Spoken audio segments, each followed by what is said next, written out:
are now in a culture that worships youth and beauty.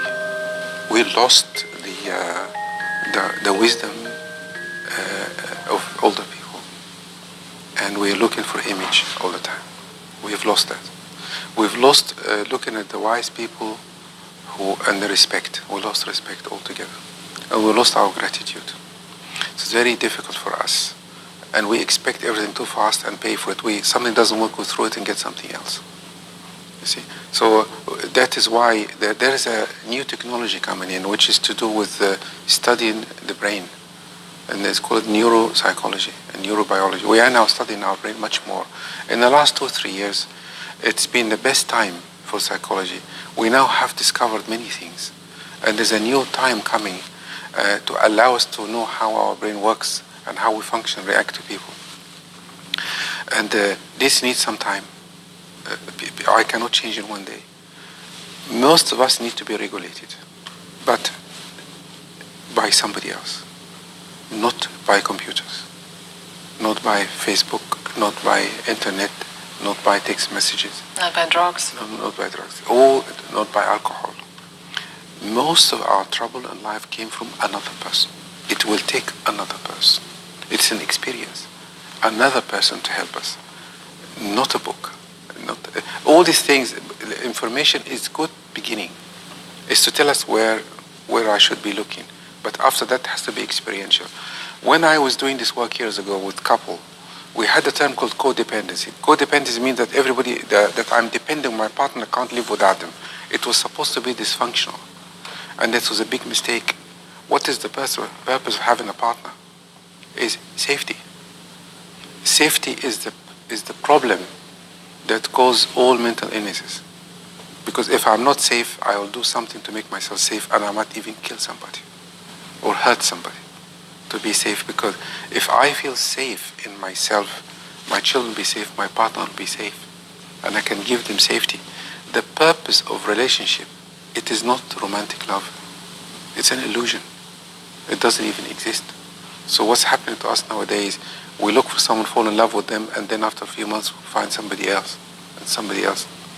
Because what we really need is survival and safety. And this is what a child needs in the family. Everybody needs that. So if I'm with a partner and I make my partner feel safe, the whole world will change. The whole entire world. If you are safe and I'm safe, the whole world will change. But we're not safe. What can we do if we had a parent, let's say, who used to drink? So the childhood of someone, an adult right now, had so many rough moments because of that alcoholic parent. Yes. How can be grateful to his parent? How can he make peace with that parent so that he can feel free? I tell you how. They need to understand why people drink. Why people drink. They cannot cope with life. And why they cannot cope with life. There is an observation I have. If a man does not feel respected by his wife, they drink. Because it kills them. It's a family problem. That's not my main reason. People drink to regulate themselves or to cope with a family situation they cannot deal with. If one of my parents is alcoholic, okay, do I expect that person not to drink? This is what everybody expects. If I judge them or hate them or be angry with them, they will drink more. They're drinking because of that. So what we do is, we make them more alcoholics. Yes. It is like we find somebody who killed somebody, for example, take them and we want to kill them. The same thing. Every child, when they see difficult situation in childhood, they say this to themselves. When I grow up, this will never happen to me. Or I will never do this. The children of alcoholic people, they are alcoholic also in a different way. Workaholic maybe? Yes, or eat too much. Okay. But the same. So if I don't have compassion for myself, I will never have compassion for anybody.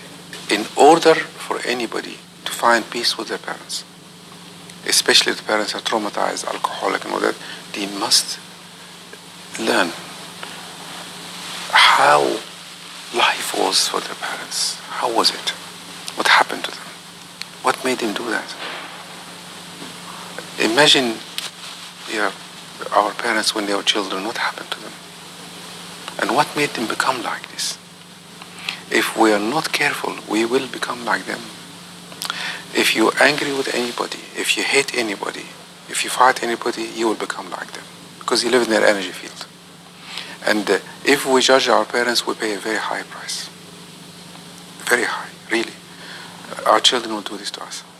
If we set a goal, let's say, I won't do this, so I won't be like my parents. Why does it happen so many times to do exactly the opposite? Why our plan is not working? Anything that you don't want in your life will haunt you forever. In fact, anything you want or you don't want, you become slave to it. If you don't want something, it will never leave you alone. And if you want it, it will never leave you alone either. All our suffering, because we don't accept reality. If my parents hurt me, and if I learn to find peace with this, I learn how to love. And I'll show you why. How? Watch a mother with a child, very small child. When a child cries and gets angry, the mother doesn't cry either, does she? No. How come? Her love is too strong. We must do the same with everybody. We don't have to agree. We don't have to agree with if my parents are alcoholic, but I don't have to hate them either. The reason we have wars is because we hate the people who are fighting. We hate them. That means we are like them. You encourage people to show their real face, yes. to be exactly like they are. Yeah. What if that real face is awful? It's horrible. It's far more worse than the first face they had. This is a belief. Every human being is very loving. Everyone. And this is one of the secrets of healing people. If I believe people will be evil, I can never work with anybody. Everybody's okay. Nobody has any problems. Nobody in this world has any problems. All we do is we're doing something that we've learned to protect ourselves that is not making us be effective and happy in our lives. In your seminaries, why do you think people come and try to talk to you and give you samples of their lives, after all? What do they expect from you? You know, many of us, nobody heard us. Nobody heard us talking. But maybe we don't know how to talk, how to express ourselves, our emotions. This is what I teach people in the seminar. I teach them how to speak. Again, how to be heard and be accepted. Let me make it clear a little bit. There's a tribe in Africa. When people commit a crime, they make a big circle. They put the person in the middle, and they give the person positive feedback, not negative feedback. It's very unusual. And the belief is they heal the person's soul. Okay? This is give me an idea. So if I did something terrible, or something terrible happened to me, and I say it to people, and they are kind to me, they will teach me how to be kind to myself.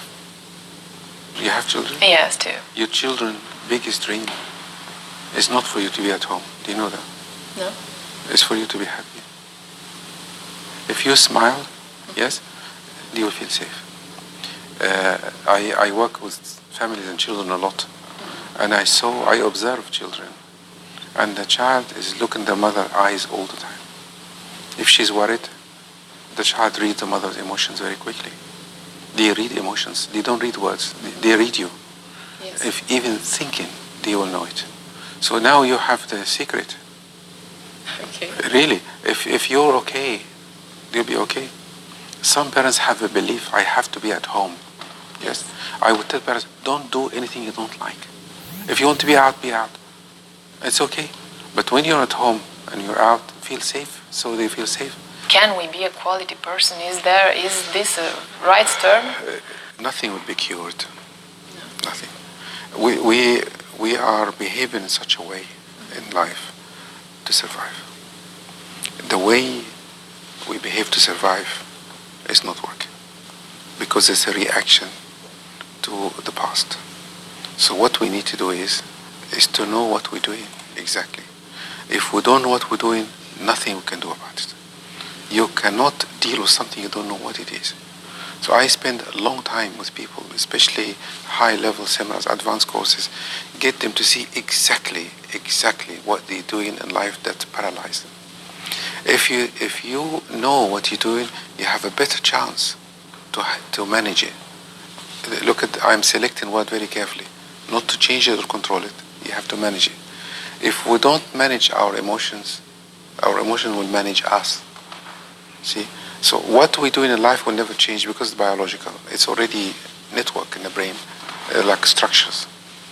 But if we manage to live with it and deal with it, then it's not going to control us anymore. And we can manage any situations in life. If I cannot manage myself, it's impossible for me to have a relationship.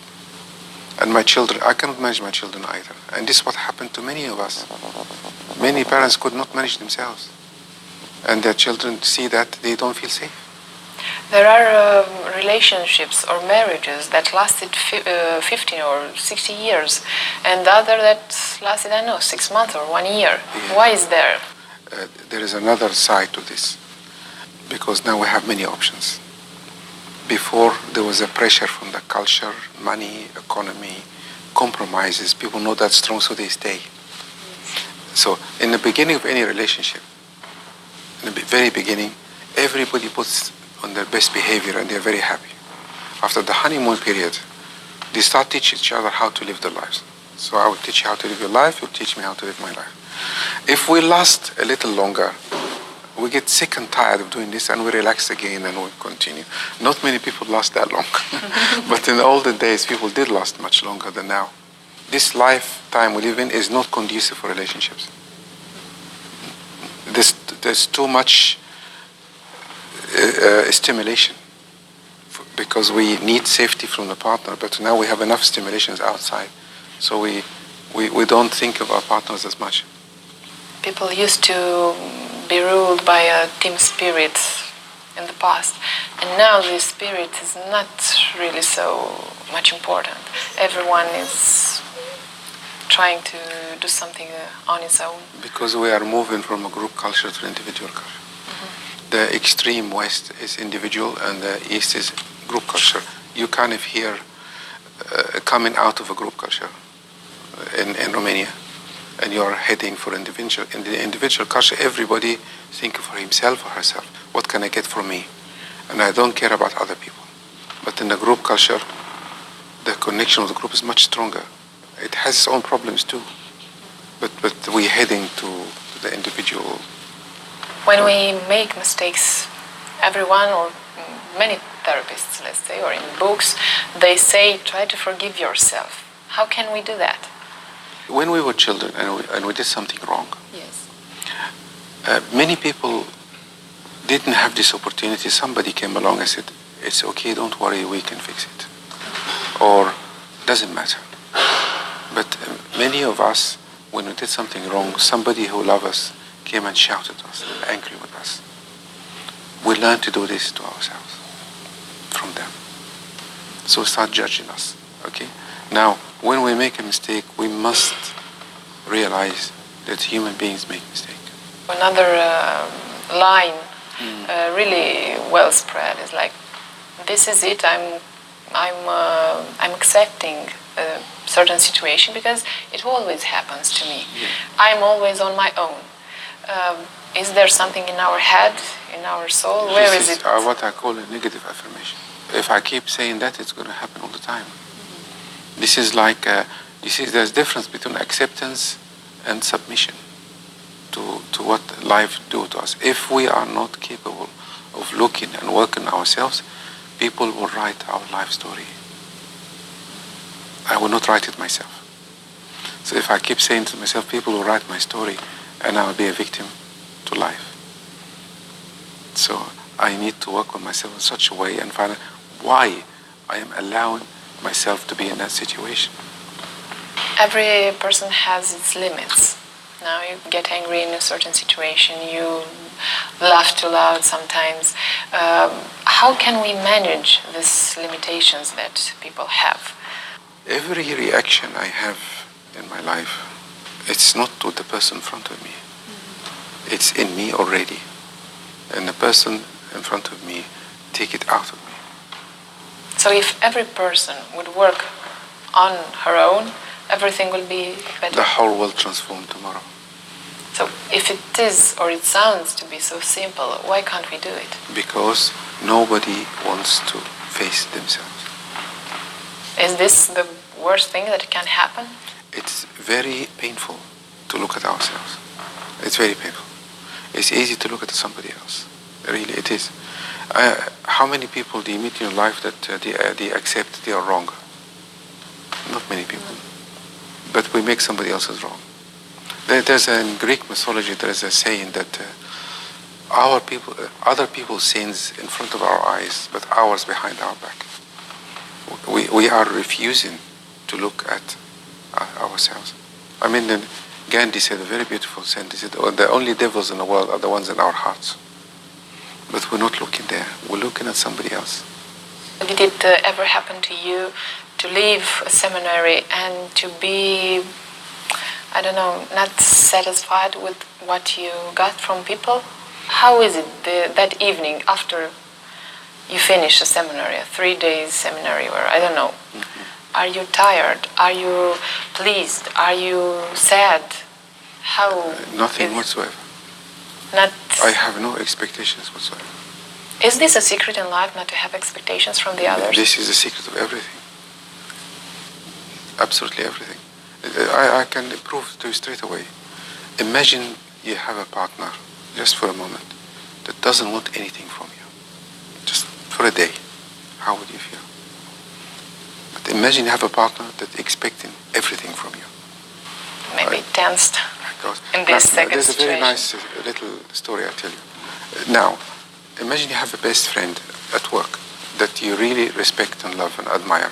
And this friend told you, I want to take 1 month or 2 months off, leave my work, travel around the world, and find myself, find who I am. What would you say to them? Will you support them or not?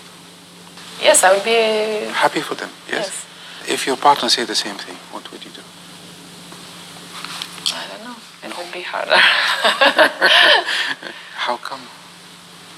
Because you have high expectations of your partner. From him to be there with me. Absolutely. If you can never make someone love you. Thank you very much. Maybe it's a good line to end. Yes. It's not you personally, sorry, for everybody. Yes.